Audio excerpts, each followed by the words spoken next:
So in the beginning, I was en route trying to be a rock star, joined a mailing list to give tips and tricks on how to make it in the industry. And they did a JV partnership with a Make Money Online guy. Wait, when you say rock star, you mean an actual rock star? I was in a band trying to make it in the music business, trying to be a singer. That was my dream. Oh yeah, so Malin, he sings and he plays the guitar, so he's a very talented guy. Yeah. So I was on the email list, and she gave you like industry names and contacts. And one day that she sent out a chorus. She said, "Broke musicians, do you want to make money online?" And I was like, "Yeah, it sounds great." I had no idea what was going on at the time, but she had partnered with someone and they mailed her list. So I signed up for a free course. It took me like 6 months and I made $27 and I was hooked for life. Affiliate marketing took over my whole life. And I've been doing it ever since. So, all right, so you were a musician and you found out about affiliate marketing. How long did it take for you once you found out to become successful? Like, what was the struggle like? Like, were you like an instant natural at it, or were you struggling for a long time? No, I struggled for a long time. I had thought about trying to find a way to make money online for probably 10 years before I did. Wow. I got on that email list and got that email. I took a 30-day course, and it took me like 4 months of hard work day and night to make my first sale, which was $27. But when I made the sale, I was asleep. So when I woke up in the morning, I woke up after 4 months of typing articles. After 4 months of work with no money, I woke up one morning and I had $27 in my account. I jumped for joy. Everyone thought I was crazy because it took me 4 months to make 27 bucks. But they didn't understand. What I knew now was that you could make a sale while you were asleep. And that changed my entire life. What was the product? Do you remember? It was a wart removal ebook. How'd you even get into that? I don't know. I don't remember how I got into that, but I figured out early on that embarrassment products worked well. I had tried several other things like, how to train your dog or whatever other clickbait products there were at the time.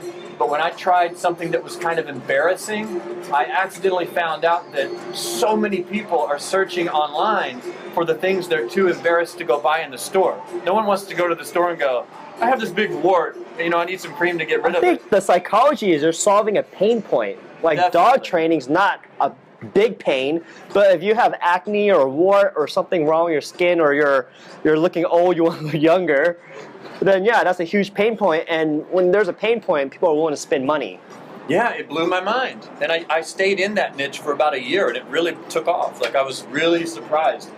Moles, warts are a big, big niche. It's so funny, man. All right, Malin. So, I know a lot more about you than most people do. So you've been doing this a very long time, and one thing I want to dig a little deeper into is you tried becoming an advertiser at one point. So I want to talk about this because a lot of affiliates, after a while, they don't want to be affiliates anymore. They decide the grass is green on the other side, want to start a traffic source. Tuan, I interviewed yesterday, wanted to start a affiliate network. You started advertising. You were an advertiser for a little bit, and then you eventually came back to affiliate marketing. Yeah. So could you talk about that a little bit? Yeah, I was believing the hype that the advertisers were making all the money, and that if I had my own product, I would make 10 times more money, right? I think every affiliate goes through that.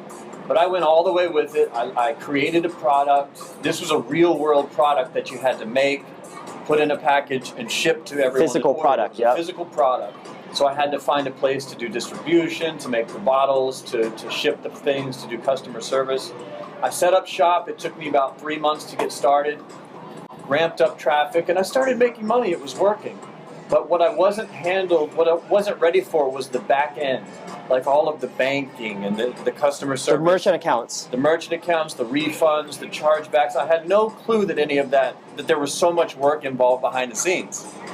And I ran traffic, made money, but when it all started to fall apart, when the banking fell apart, it was over. I couldn't charge anyone. I couldn't do anything. So when you were going through this, were you buying your own traffic, so complete vertical integration, or were you passing on to affiliate networks? No, I was buying my own traffic because I'd been running this vertical for like 2 years, and I simply just switched out the products from an affiliate product to my own product, and it was the same traffic that I was sending. I thought I was going to be set for life. So what was the turning point where you were like, no more? Was it the banking? It was when the banking went down and I realized that I didn't personally have the business mind to fix the problem. And so the entire business stopped. I couldn't just set up a new campaign. My entire product was gone and over. I couldn't even charge people for the sales that I had already made. And it was a real nightmare. It was an eye-opener. It was like, wow. I didn't enjoy it at all. So after that, you're done. You're like, I'm just going to focus on being an affiliate again. Well, no, I took a second shot at it. Yeah, I didn't know that. This is really bad because I did make a bunch of money on the first attempt. Yep. Even though it got shut down, I was able to make a bunch of money. I took a second attempt with a business partner that was going to handle all of the banking. And you focused the marketing. Yeah, I focused on the marketing. And so I ramped up the traffic, did it all again, and he wasn't able to keep it going either. And this time we lost just as much money as I had made on the first one. So I spent a year pretty much broke even. Jesus, And are we talking like 5 figures, 6 figures, 7 figures, like roughly? It was, the first run was 6 figures, the second one we lost 6 figures. But was it at least a good learning experience? It taught me what I don't want to do, and that's be an advertiser with a physical product. If I was going to do it again, it'd be a video course, an ebook, something digital that can just be sent out. Oh, geez, info products are like pure margins. Yeah, it's the best. Yeah. Wow. Big learning lesson. Very interesting. Okay. It taught me, let me just say before we move on, that the grass is not always greener on the other side. And some people are cut out to be affiliates, and other people are cut out to be product owners, and it's kind of two different total mindsets. Yeah, that's something, you know, for the longest time, man, I was an affiliate for like years. For years, and people were always like, Charles, why don't you become an advertiser? Why don't you become an affiliate network? And that always bothered me because the way people were hinting at it was that I was a failure because I remain an affiliate marketer. No, because being an affiliate, you could still make a lot of money, but I didn't want the headaches. I didn't want the stress. I'd rather just give me the money. I don't need to become an advertiser or anything like that. So I think what's most important before you go to the next step is figure out what's the end goal, what's the end lifestyle that you want. One thing I like about you is you're very different than other quote-unquote super affiliates in more ways than one. Like I noticed, you know, you made a blog post the other week where a lot of guys are building teams and you choose not to, and some other stuff is you place a lot of emphasis on your lifestyle, like you place a lot of emphasis on your hobbies, your fitness and stuff. So I'm kind of curious, what's kind of like your end goal lifestyle-wise? Well, my end goal lifestyle-wise, I've always had this vision. It's just me and some friends on the back porch of my house on the beach with like a bar, and we're drinking out of coconuts, and we're just relaxed and living a good life. That's like my end goal, is someday to end up there with a select handful of friends. When will I get there? I have no idea. What will be the exact steps to get there? I have no idea. I never expected to really be where I am now. I never expected this to be my life. Like, yeah.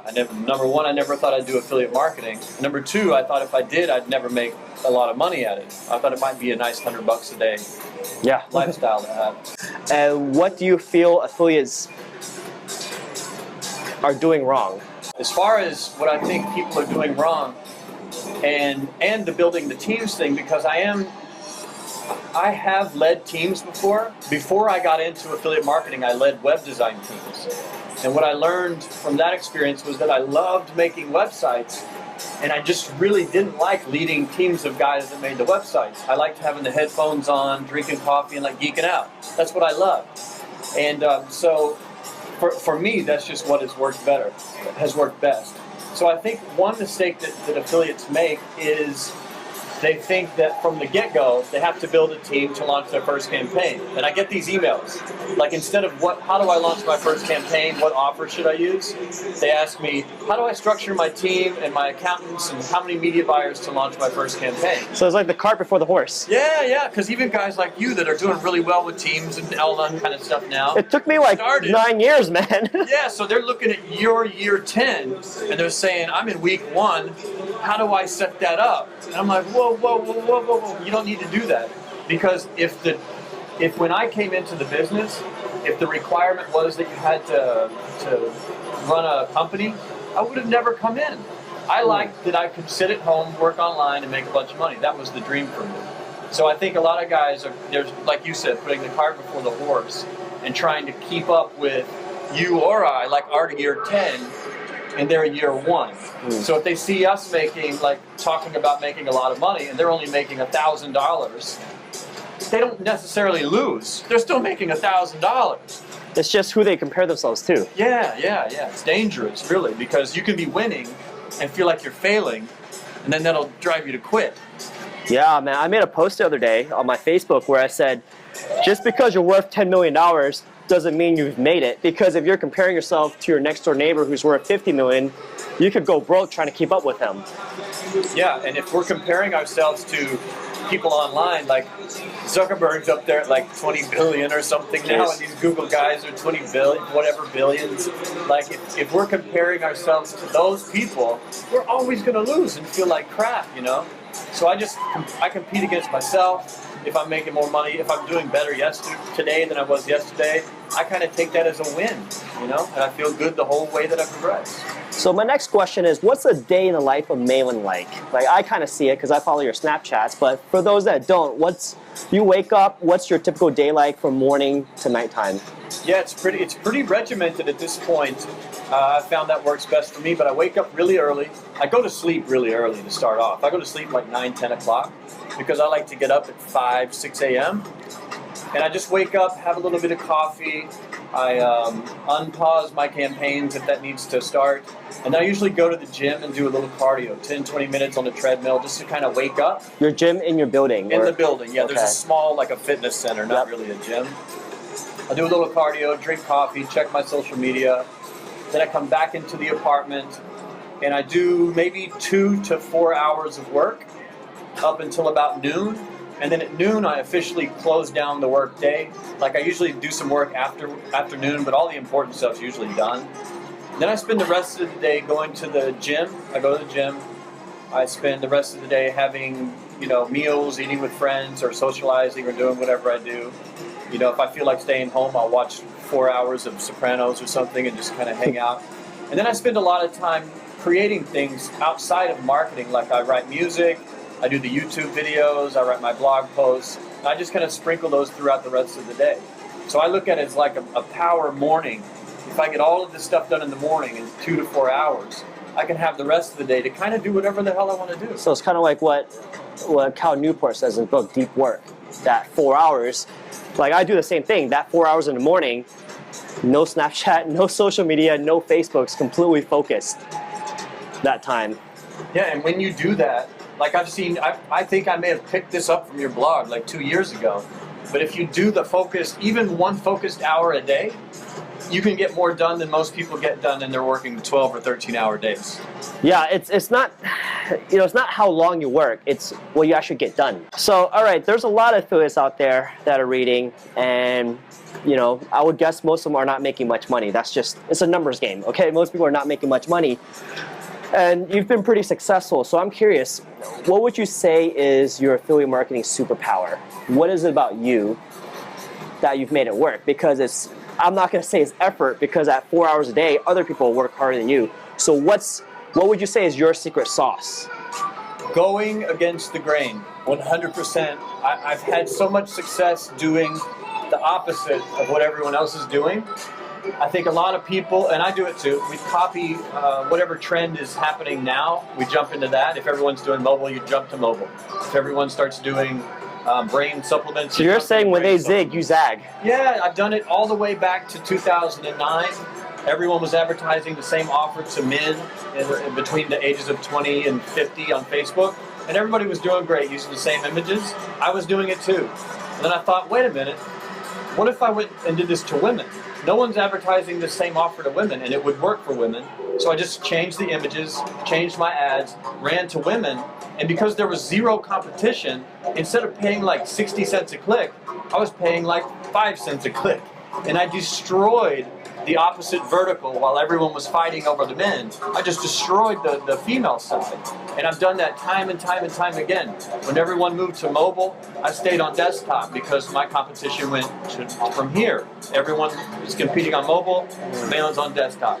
Now everyone's leaving mobile and coming to native, so maybe I'll go to mobile and see what's there, I've had so much success just kind of watching what the crowd is doing and turning it on its head and going a different direction. So, okay, so I know the answer to this, but what would you say is the best way of knowing where the crowd's going? There's normally a buzz. Like if you go to an affiliate Summit West, everyone's talking about something. Or a private forum. Or a private forum, or just the entire industry, like the blogs. Maybe we'll start talking about something, or someone else starts talking about it. But you can just feel the trend. You start seeing the ads everywhere, and everyone starts focusing on one thing. I think one thing I want to say is, just because a lot of people are moving towards a different niche or traffic source doesn't necessarily mean it's because there's opportunity or it's better. It's just because we get bored. Like, dude, if I fucking do the same shit for like 2 years, man, I just want to do something different for the sake of doing something different, not necessarily because it makes more money. It reminds me a lot about landing pages, man. It's like one person invents a landing page, everyone starts running assuming it's the best, but it was the best because he had first mover's advantage, and no one bothers testing out other landing pages. Yeah, or even optimizing the page. They don't even change it. I still see guys running today in 2016. They're running my landing pages from like 2009, or elements or images from those pages, and I'll just slap my head like, why aren't you even testing? You could probably do way better than this page now. I don't even use that page anymore. Yeah. And you're running it now. It's crazy, man. So, all right, so we talked about that's your strengths. What would you say your weaknesses are as an affiliate? What could you be doing better? I could probably, well, let me see. It's an interesting one. It's easy to say what you're good at. It's hard to say what you suck at. Hey, it's like a job interview. What I suck at, if I suck at something, I like to have control over everything. I like doing everything myself. And if I'm being completely honest, that limits my scalability. Like, I love making the websites. I like making the ads. I like running the campaigns. I like optimizing them. And I have very little patience for delegating things. And so I can't compete with someone with 20 employees. I can't run as many campaigns. But so far, like, that's just the lifestyle that I've chosen. That's what works for me. I've tried to use assistants, outsourcers, and I just get so frustrated so quickly. Like, if I want a landing page done, I don't want it done in 48 hours. I want it done in 45 minutes because I want to test it today. So I guess it's impatience and liking to do everything myself. I think a lot of it stems psychologically because I can tell you're a creative person. Like, if you design websites, you make music, then you have a higher level of what's acceptable compared to most people. Whereas for me, I'm like, it's good enough. Whereas for you, it's like, fuck, that pixel is off. Get it fixed. Yeah. Sometimes that career in web design and creative director, sometimes that's a problem because I do get pretty picky about my stuff. Can you program, or were you just focused on the graphics part? I can quote unquote program. I can copy and paste stuff together, take this script and make it do something else, but I'm not really a developer of any kind. So you contributed to my newbie course, so thank you for that. And I asked you a few questions. I asked you, what do you think are the top 3 mistakes you've made in affiliate marketing? So could you kind of share what you said for that? As a newbie, I did everything wrong. I worked alone for way too long. I tried to learn the entire industry by myself with no help. And that meant I spent a period of 5 years where I was just failing. I was making $100 here, $100 there, and I thought that was it. And I didn't really reach out to a community. I didn't try to find people to work with. And my entire career changed when I found an affiliate manager. He found me, and he explained to me what hot offers were and what Google AdWords was. How'd you feel when you went to your first conference? It was like the little girl in the video in the bee costume, and she feels like she's all alone. There's this old Blind Lemon video. Look this up, Blind Melon. There's a video of a little girl in a bee costume, and she's out of place in society. And then she finds this field full of kids in bee costumes, and they're all kind of weird bees together. Oh, I see what you're saying. That's how I felt. I was like, holy shit. There's like thousands of people doing this thing, and everybody's making insane amounts of money. This is real.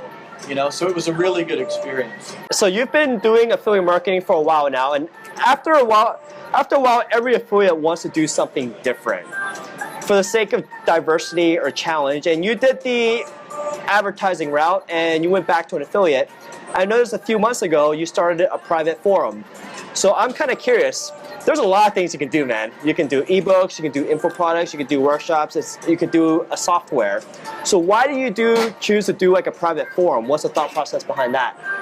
To tell you the truth, it wasn't my idea. I had a Periscope group that I used to turn on Periscope and chat with every morning. I don't know how you did that because I get so many trolls whenever I do Periscope. Yeah, it's hard to deal with them. But a lot of times I turn the comments off. Oh, yeah. And you'll go nuts because they're like, your hair's stupid, your nose is too big, or or whatever. Oh, you're Asian. I'm like, yeah, I'm Asian. But these guys, they liked the vibe of the Periscope so much that they kept saying, build us a place to hang out. And so I asked them, I said, what do you want? And they said, build us a forum. I said, well, how much would you pay for it?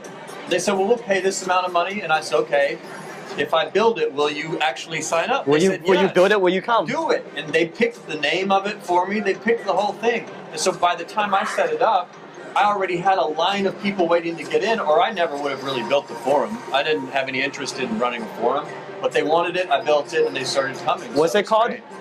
It's called madsociety.net. Dude, I feel so stupid, but literally 3 weeks ago, Mad Society, I thought it was like people are going crazy, but then I was like, holy shit, Mad is Malan D. M-A-D. It took me a very long time to realize that. Yeah, my middle name is Anthony, so my initials are M-A-D. Oh, I didn't know that. My nickname was Mad when I was a kid. So how's that going? Is it a lot of work? Is it worth it? It's not a lot of work. It's worth it. There's a really great group of guys in there right now, and I'm kind of helping a lot of new people along. But the funny thing is that when I get to see everyone's posts, I see all the conversations, and even though I've been in the game 8 years, what these guys don't know is sometimes the questions they ask me lights up my brain in a way I never would have thought of. Yeah. So they ask me some weird newbie question like, why would you do this? And I go, well, I've never thought of that. And I write it down and come up with some new idea based off of their people don't realize that when you teach a concept to someone, you actually learn more. Yeah. So, okay, so you have your forum. I've never seen it before. How is it different from Stack That Money? So is this a pure affiliate marketing forum, or is it more like, what is it? Because I have no idea. I'd say 95% an affiliate marketing forum. Mm-hmm. In the beginning, the guys wanted to create it more of a kind of a lifestyle that affiliate marketing was part of. And we do have that in there. There's like fitness information. Guys are losing weight. We're coaching them on how to do that kind of stuff. There's a section on your favorite music, just kind of off the wall stuff. But number one, it's different from Stack That Money or App Playbook. I'm a member and a moderator at both of those forums, and I'm not really trying to compete with them because it's different because it's smaller, it's brand new, and the problem that a lot of these guys have with the current forums is that they're so big and they've been around so long, they don't know where to start. So they feel like they're kind of lost in the ocean of information. Yeah, and our goal at Mad Society is to just limit the number of posts and threads, and we're not trying to overwhelm anyone. In fact, like the design is minimal, the threads are minimal. I try to keep the categories. I only add a category if it's asked for. Like there's not a list of every traffic source. If someone specifically wants to know about a traffic source, we'll add a category for that. But it's different in that way. And I hold a live Q&A session every month where they ask me questions, I answer it live, and everybody seems to love that feature more than anything. And we don't focus on a lot of different verticals or traffic types at a time. Right now we're mainly focused on native ads and Facebook type of stuff. So there's not a lot of overwhelm, like should I choose mobile, should I do adult, should I do PPV? It's mainly like right now we're talking about Facebook and native. That's the main topic of conversation. Interesting. So this has been a very good conversation. So if one of my viewers, they're watching you, they want to know more about you, where can they find you? And we'll have links in the video. Yeah, because my name is hard to spell, but my blog is malandarras.com, and then the forum is madsociety.net, and each one of those sites has an email opt-in. The best thing they can do is sign up, and after you sign up, send me a question personally, because I get a lot of emails, but if you're emailing me from my list and I see that you're a subscriber, I answer those first. You're worth more. You're worth way more. Yeah. And you're also big on Snapchat, right? Snapchat is my name as well. Twitter, my name. Facebook/malandarras.com or something. Dude, it's all pretty easy to find. It's so hard to keep up with everything. And you're telling me now it's like Twitter, Facebook, Periscope, Snapchat, the blog, the email list. It's crazy.